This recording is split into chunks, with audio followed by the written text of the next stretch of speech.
అందరికీ నమస్కారం. Mega fans అందరికీ నమస్కారం అంటే నాకు నేను నమస్కారం పెట్టుకున్నట్టు ఉంటుంది. ఎందుకంటే మీ అందరిలాంటి వాడిని నేను కూడా, మీ మధ్యలోంచి వచ్చినవాడిని నేను కూడా. చిరంజీవి గారి గురించి చెప్పడానికి, ఆయన సినిమాల గురించి చెప్పక్కర్లేదు, చెప్పాల్సిన అవసరం లేదు. ఆయన 158 సినిమాలు అందరం ఒకటి కంటే ఎక్కువ సార్లు చూసుంటే అవునా కాదా? ఆయన పాటలు మొత్తం నోటికి వచ్చా రాదా? ఆయన పాట వింటే కాళ్ళు చేతులు కదులుతాయా లేదా?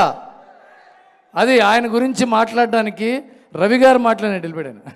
రవి గారు మాట్లాడినట్టు ఆయన క్యారెక్టర్ గురించి మాట్లాడుకోవాలి. చిరంజీవి గారు తెర మీదే మెగాస్టార్ చిరంజీవి, బయట ఆయన ఎప్పటికి కూడా కొణిదెల శివశంకర్ వరప్రసాదే. ఆయన సక్సెస్ని ఆయన ఒంటి మీద చొక్కాలాగా వేసుకోకుండా నార్మల్గా మామూలు మనిషిలాగా అందరిలాగా ఉండే వ్యక్తి ఆయన. అందుకే ఎన్ని హిట్లు వచ్చినా, ఎన్ని బ్లాక్ బస్టర్స్ వచ్చినా, ఎన్ని సెన్సేషనల్ హిట్స్ వచ్చినా ఇంకా ఆయన ఇలాగే స్థిరంగా ఉన్నాడు. ఆయన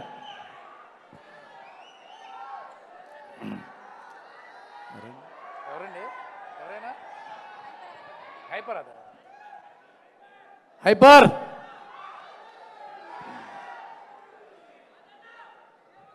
హైపర్ చిరంజీవి గారి గురించి 2-3 ముక్కలు చెప్పాలి మీకు. నేను చిరంజీవి గారి గురించి, నేను చిరంజీవి గారితో పాటు ఒక చోటకు వెళ్ళినప్పుడు ఆయన మెగాస్టార్ చిరంజీవి గారు ఆయన ఇంటికి వచ్చారు. ఆయన బలన వాళ్ళ ఇంటికి వెళ్ళాం. ఆయనకి ఏమైనా కావాలా, వాటర్ బాటిల్ కావాలా, ఏమైనా ప్లేట్ కావాలా, ఇది కావాలంటుంటే ఆయన చిరాకు వచ్చింది నన్ను చూసి. రవి అన్నాడు ఆయన. సరే నేను దూరంగా వెళ్ళిపోయా. ఇది చెప్పాలి, ఎందుకంటే మీ అందరికీ తెలియాలి ఆయన క్యారెక్టర్ అలాంటిది. ఒక 2 రోజుల తర్వాత ఫోన్ చేశాడు, ఒకసారి ఇంటికి వస్తావా అని. వెళ్ళా ఇంటికి. రవి, ఆ రోజుని మీరు చిరాకు పడ్డాను అన్నాడు. సార్ ఇప్పుడేంటి మీరు సరే చెప్పడానికి పిలిచారా అన్న.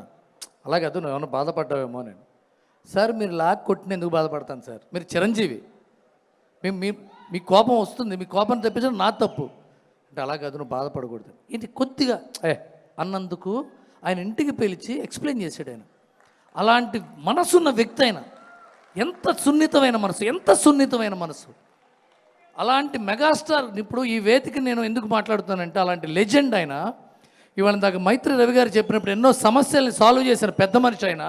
ఆయన చేసిన ఎన్నో సహాయాలు ఎవరికి తెలియకుండా ఎంతోమంది జర్నలిస్టులకి, ఎంతోమంది అసిస్టెంట్ డైరెక్టర్లకి, ఎంతోమంది డాన్సర్లకి, ఎంతోమంది పాతతర నటులకి, చెన్నైలో ఆయన ఫైట్ చేసిన ఫైటర్స్కి కూడా ఆయన డబ్బులు పంపించాడు. ఎవరికైనా తెలుసా? మనకి తెలీదు. ఆయన చెప్పుకోడు కాబట్టి తెలియదు ఆయనకి. ఆయన బాజా కొట్టుకోడు. ఆయన నేను వాళ్ళకి సహాయం చేశాను, వీళ్ళకి సహాయం చేశాను. ఆయన మీద ఎవరన్నా కామెంట్ చేస్తే ఆయనకి పర్సనల్గా పిలిచి నేను వాళ్ళని ఇబ్బంది పెట్టానా, నేను ఏమైనా కరెక్ట్ చేసుకోవాలన్నా, నువ్వు ఎందుకు బాధపడ్డావని అడిగిన మామూలు మనిషి అయినా. ఆయన శివశంకర్ వరప్రసాద్గా ఉండడానికి ఇంకొక 30 ఏళ్ళు సెంచరీ కొడితే మనం ఇక్కడే ఆయన సెంచరీ బర్త్డే చేసుకోబోతున్నాం. ఎందుకంటే ఆయన క్యారెక్టర్ అలాంటిది. చిరంజీవి గారి గురించి సినిమాల గురించి చెప్పుకుంటాం. ఆయన క్యారెక్టర్ గురించే చెప్పుకుందాం ఆయన బర్త్డేలకి. ఎందుకంటే ఆయన సినిమాల గురించి ఎప్పుడు చెప్పుకుంటూనే ఉంటాం. మనం ఇందాక అన్నట్టుగా ఆయన ఛాలెంజ్, అభిలాష, పసివాడి ప్రాణం, యముడికి మొగుడు, అత్తగుణమయ్య మొగుడు, కొండవీటి దొంగ, రౌడీ అల్లుడు, గ్యాంగ్ లీడరు, ఘరానా మొగుడు, ఎన్ని సినిమాలు సార్. ఎన్ని సినిమాలు అయినా సరే మీరు గుర్తుపెట్టుకోండి, అన్ని సినిమాల్లోని కామన్ పాయింట్ క్యారెక్టర్. ఆయన క్యారెక్టర్ లాంటిదో చెప్తాడు. ఆయన 10 మందికి సహాయం చేయాలనే క్యారెక్టర్ అయింది. 10 మంది బాధ ఆయన బాధ అనుకునే క్యారెక్టర్ అయింది. 10 మంది ఆనందపడితే ఆనందపడే క్యారెక్టర్ అయింది. ప్రతి సినిమా చెక్ చేసుకోండి మీరు. అందుకుని ఆయన అక్కడ ఉన్నాడు. అందుకోలేనంత ఎత్తున్నాడు. ట్విట్టర్లో, ఫేస్బుక్లో, సోషల్ మీడియాలో కామెడీ చేసి, జోకులేసి, పిచ్చి వెధవల్లాగా నోటికి వచ్చినట్టు మాట్లాడే వాళ్ళకి అందరంత ఎత్తులో ధ్రువ తారలా ఉన్నాడు చిరంజీవి గారు. మీరేం ఫీల్ అవ్వకండి బ్రదర్స్.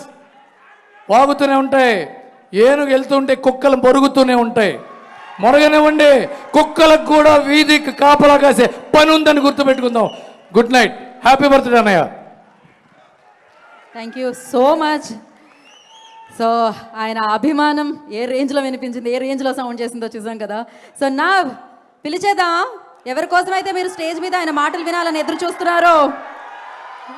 ఇందాకే చెప్పాను నేను భగవంతుడికి భక్తుడు ఎలానో, సినిమాకి అభిమాని ఎలానో, ఆ రాముడికి ఆంజనేయ స్వామి ఎలానో, అలాగే మన పవర్ స్టార్ పవన్ కళ్యాణ్ గారి పేరు చెప్పగానే మొదటి లిస్ట్లో వచ్చే అభిమానిగా బండ్ల గణేష్ గారు ఎప్పటికీ నిలిచిపోతారు.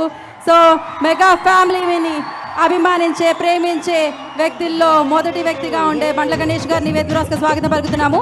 శివాచారి గారిని వారికి బొకేతో స్వాగతించవలసిందిగా కోరుకుంటున్నాము. ఫస్ట్ బొకేతో వెల్కమ్ చేయవలసిందిగా కోరుకుంటున్నాం.